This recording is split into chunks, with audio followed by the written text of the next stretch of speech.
ধরতে যেতাম, হ্যাঁ, না না আমরা হেঁটে নিজের মতন চলে যাই।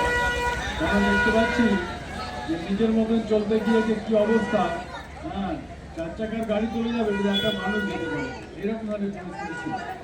যারা ওখানে করতে গিয়ে তারা যথেষ্ট অসুবিধার মধ্যে পড়েছে। সেজন্য উৎসাহ বুদ্ধি, নিশ্চয় বুদ্ধি এবং ধৈর্য, এই তিনের মাধ্যমে এই যাত্রা এখন আমরা সাফল্যমণ্ডিত করতে পেরেছি।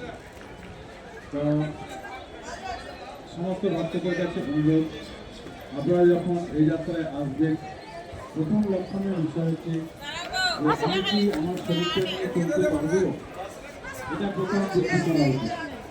আমার শরীর খারাপ, হ্যাঁ হ্যাঁ হয়ে যাবে, ওগুলো ফেলে আসবে, এই ভাবনাটা ঠিক নয়। আমার দেরি হলে ওগুলো ফেলে আসতে বাধ্য হতে পারে। আমি যদি 1 হই, বাকি যদি 100 জন হয়, 99 হয়, তা 99 জনকে আগে দেখবেই নাকি আমাকে দেখবে, এটা সবচেয়ে